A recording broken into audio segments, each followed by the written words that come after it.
Suicide issue, we think from the numbers we got, it's almost like it's Nyeri.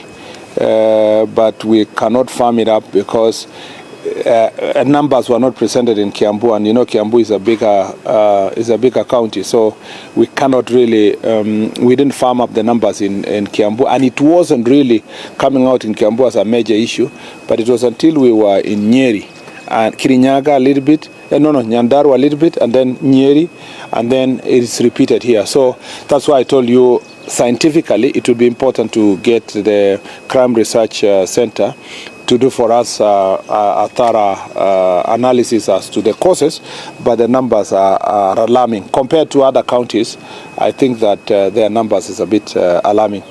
I have said, and I think I'll repeat this to this morning, that we do not condone any kind of violence by anybody, and we request political leaders to cooperate with police officers in all the investigations related to violence.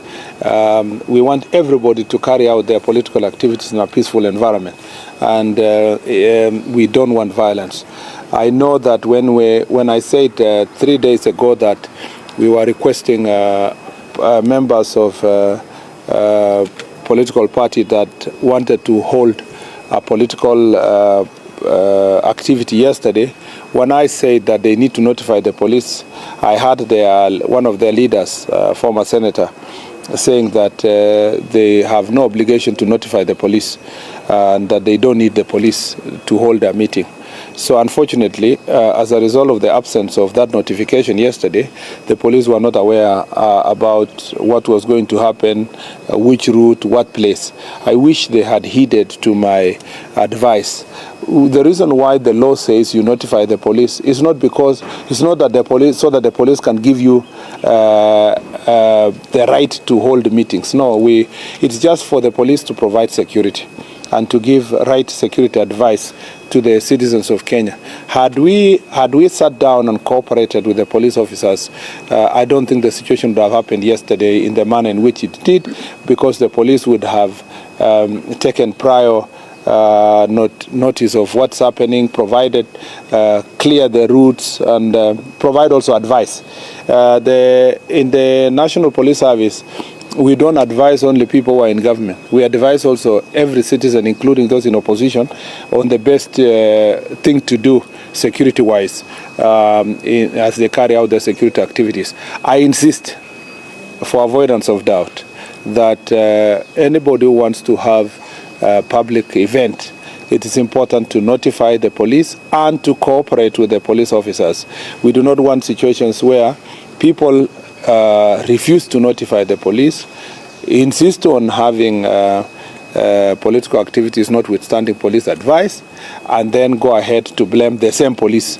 Yet prior to that they were saying they don't need the police.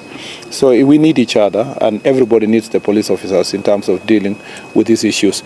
Otherwise, those events will be investigated. Anybody will be found culpable, regardless of their political standing, will be held accountable. Anybody who organized for people to be stoned, journalists who were hurt, we will take a very stern action against any person who is involved. Two other questions. You wanted to ask a question?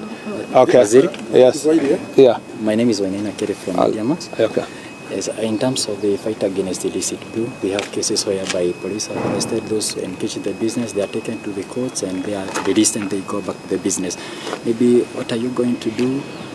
Well, we have sometimes we actually from where we are, we have no control of what the courts are going to do. We just will continue arresting and taking to court. If the court releases people, we will take them again, release, we will arrest in another and take them again. What we want to do, there is a court users forum that is in every county. We encourage our county commissioner and the security team to have meetings with these judges and magistrates whom they work together to come to an understanding on how best this issue is going to be dealt with. Of course, you understand also the magistrates in some situations, because if the cells are full and you are arresting people over, one glass of changa, 2 glasses of changa, there is only so many people you can arrest. So some of them will be fined rightfully so. But the most notorious ones, especially the traders who are actually trading in large volumes, and the brewers and the manufacturers of this, or the mixers, they call them mixologists. You know, all these people, perhaps the ones who bear the greatest responsibility should carry the greater burden. And that is why there is always need to be continuous conversation with the judiciary to make sure that these people are fined heavily, given very stringent bail terms to ensure that they don't continue committing these offenses and get away with it. For example, someone is fined 1 million for either not worth 100 million.